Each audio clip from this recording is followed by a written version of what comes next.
Olá, sejam bem-vindos e bem-vindas ao Inteiro Teor. Eu sou Adriana Dutra e trago para você mais uma edição temática sobre meio ambiente. Vamos falar sobre o desafio de tratar os resíduos sólidos com sustentabilidade. Não sai daí.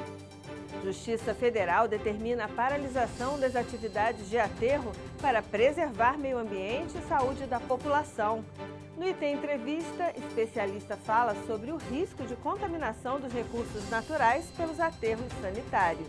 É a partir de agora, fique com a gente.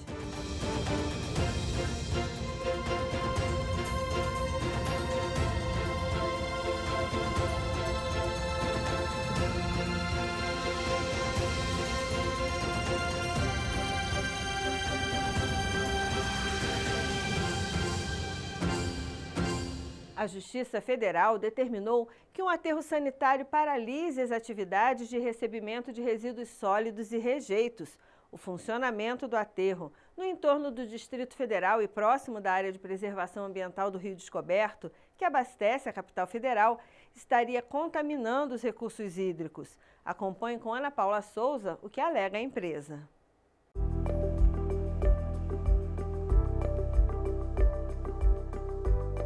Está na Constituição. Todos temos direito ao meio ambiente equilibrado, essencial à qualidade de vida. E cabe ao poder público e a cada cidadão o dever de defendê-lo e preservá-lo. Essa previsão está também em diversas outras leis. E quando o assunto é prejuízo ao meio ambiente, o descarte inadequado de resíduos está no topo da lista. A instalação de aterros sanitários nos padrões legais é uma importante ferramenta para o tratamento desses resíduos, que na maioria das vezes são descartados em lixões. Dados do Ministério do Meio Ambiente mostram que apenas 2.215 municípios, 40% do total de municípios brasileiros, possuem aterro sanitário. Os outros 3.335 municípios possuem apenas lixões e aterros controlados. Esses meios de disposição do resíduo provocam vários impactos significativos ao meio ambiente.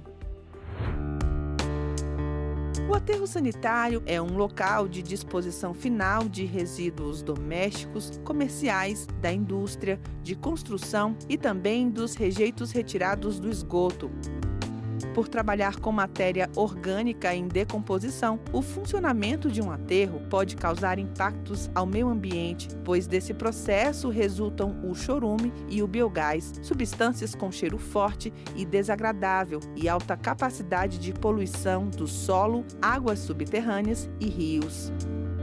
Por isso, existem normas para a implantação de um aterro sanitário, como a Lei 11.107 de 2005, a Resolução 404 de 2008 do Conselho Nacional do Meio Ambiente e a Nota NBR 13.896 de 97 da Associação Brasileira de Normas Técnicas. As principais exigências são o reflorestamento, o sistema de drenagem de gases, possibilitando a coleta do biogás, o cercamento dos limites do aterro, o sistema de drenagem de chorume, a impermeabilização do solo compactado com uma camada impermeável de polietileno de alta densidade para evitar vazamentos e a consequente contaminação dos lençóis freáticos, o distanciamento de 200 metros de qualquer curso d'água, além do monitoramento.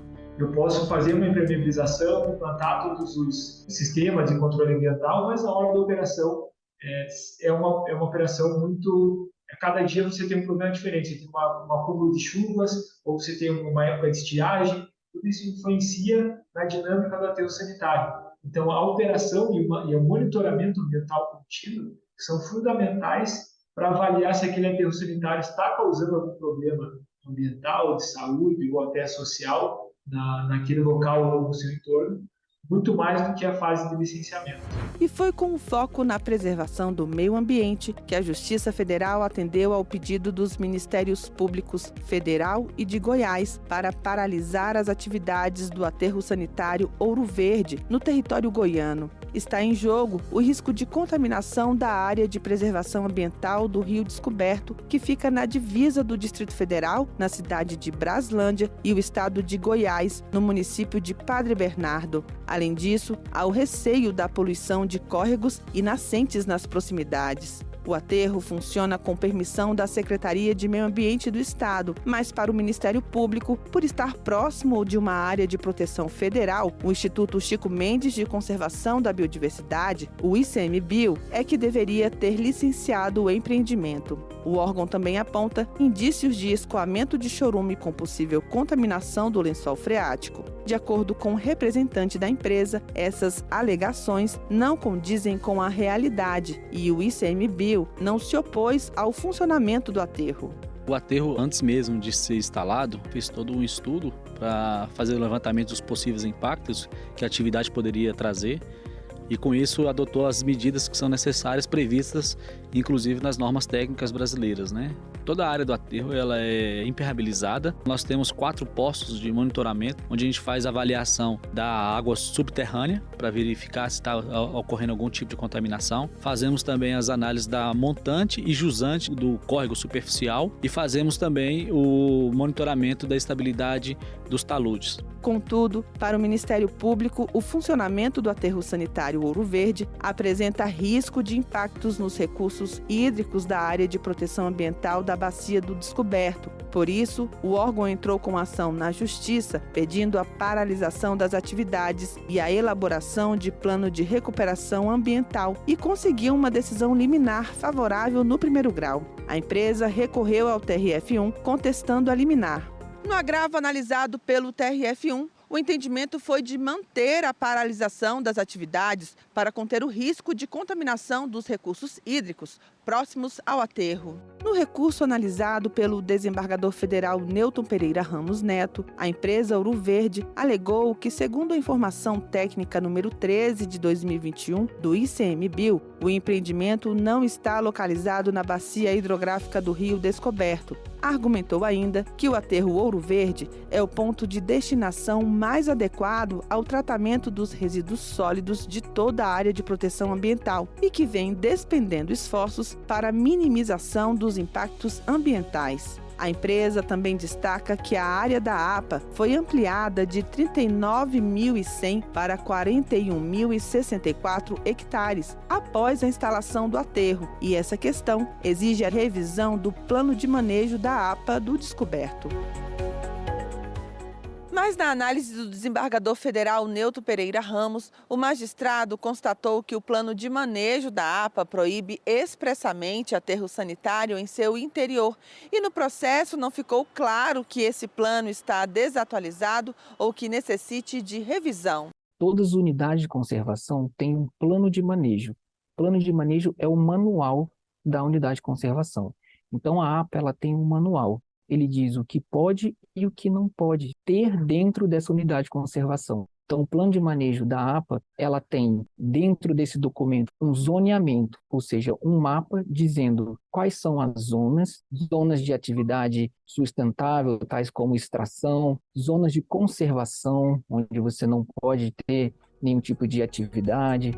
O desembargador destacou que, por meio das informações nos autos, ficou evidente a necessidade de especial prudência, de modo que os princípios da prevenção e da precaução, previstos no artigo 6 da lei que instituiu a Política Nacional de Resíduos Sólidos, sejam devidamente densificados e sirvam de instrumento para evitar danos sociais de gravidade ainda maior, não só na atualidade, mas também às gerações futuras.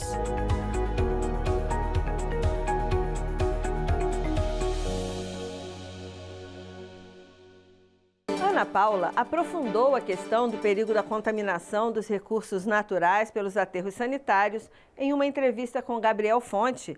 Ele é engenheiro ambiental, especialista em análise ambiental, recursos hídricos, licenciamento e projetos ambientais. Gabriel Fonte, seja bem-vindo ao Inte Entrevista. E eu queria começar a nossa conversa pedindo para você explicar qual é o critério para licenciamento de atividades como o funcionamento de aterro sanitário próximo a áreas de preservação ambiental. Quando você tem alguma atividade que tem um potencial poluidor, seja conforme o CONAMA, conforme a nossa política de meio ambiente, conforme os regramentos hoje existentes de proteção ambiental, quando você tem uma atividade potencialmente poluidora que necessita de um estudo de impacto ambiental, ou seja, um EIA, seguido do seu relatório de impacto ambiental, um RIMA, essa atividade, se está próxima de uma unidade de conservação, você tem que comunicar ao órgão gestor dessa unidade de conservação pedindo a sua autorização para exercer essa atividade lá, tá? Então, e o órgão ambiental gestor, ou seja, daquela unidade de conservação, se é o ICMBio ou se é o órgão estadual ou municipal, ele pode responder dizendo ok, ele pode negar, dizendo que precisa de mais estudos, ou negar a instalação daquela atividade, ou sugerir uma outra localidade. E quais podem ser os impactos ambientais pelo funcionamento de aterro sanitário próximo a fontes hídricas? Se todos os parâmetros de operação, controle e manutenção forem bem atendidos, o impacto vai ser mínimo, porque você só não tem impacto no meio ambiente se você não exerce uma atividade. Você exercendo qualquer atividade, você vai ter um impacto. Pode ser muito baixo, pode ser médio ou pode ser alto. Isso até porque você tem dentro do arcabouço legal, né, a separação entre as atividades de alto, médio e pequeno porte, de pequeno impacto ambiental. Mesmo sendo uma atividade que visivelmente a gente olha e vê aquele impacto ao meio ambiente, porque você tem a supressão da vegetação, você tem a deposição e o recobrimento de todo o resíduo domiciliar ali dentro, formando aquelas camadas, né, formando todo aquele, como a gente chama de talude, né, tendo todo aquele chorume coletado internamente, indo para o sistema. Se tudo isso for monitorado e bem controlado, o impacto ele é mínimo, que ele é controlado. A questão é quando você tem alguma falta de monitoramento ou você tem alguma intercorrência dentro dessa operação. Aí sim o impacto pode ser muito grande, porque chorume é um efluente com uma alta carga orgânica, né? Ele tem um DBO muito alto, ele tem uma demanda bioquímica de oxigênio muito alto. Então, caso um chorume entre em contato com o solo ou com algum corpo hídrico, ele sim vai causar realmente um impacto. Gabriel, para a gente finalizar, e se de fato um aterro sanitário não funcionar de forma adequada? Quais são os riscos para o meio ambiente e fontes hídricas? Por exemplo, no caso de contaminação por chorume. Quando você tem o aterro sanitário e você tem o recobrimento do resíduo e você tem o sistema de captação de chorume, esse chorume é levado para umas bacias, né, uns reservatórios, onde ele sofre um processo de tratamento. Tá? Então, se por acaso você tem um mau funcionamento ou um extravasamento deste chorume não tratado e ele é lançado, vamos supor, ele é lançado diretamente ao córrego, né? O que acontece com o córrego? Resumindo, tá? Basicamente, a demanda bioquímica de oxigênio que o chorume possui, ou seja, a carga orgânica que o chorume possui, vai consumir o oxigênio dissolvido do corpo hídrico e vai dificultar, né, a manutenção da vida de algumas espécies dentro desse corpo hídrico. Por quê? Porque o oxigênio dissolvido vai ser utilizado pelos organismos para consumir essa matéria orgânica e vai retirar esse oxigênio, né, do corpo hídrico, fazendo com que algumas espécies elas não consigam se manter. Então, você pode ter aí um aumento de mortandade de algumas espécies, diminuindo também a qualidade da água desse corpo hídrico, né? Porque você está jogando uma carga orgânica bastante forte em um corpo hídrico. Em relação ao consumo, tá? Todo corpo hídrico ele tem o que a gente chama de uma zona de depuração, onde você tem um aumento da carga orgânica no ponto de lançamento do efluente, e essa concentração vai diminuindo ao longo do curso do rio. Então, para o consumo humano, depende muito do ponto de captação. E se através de análises laboratoriais de qualidade da água, se essa carga orgânica ela se mantém durante muito tempo ao longo do curso do rio. Então, por isso que uma das características dos aterros sanitários também de estar longe de conglomerados urbanos é que possa estar longe também de pontos de captação de água. Bom, nós conversamos com o engenheiro Gabriel Fonte. Gabriel, eu gostaria de agradecer a sua participação aqui conosco no Inte Entrevista. Eu que agradeço. Obrigada.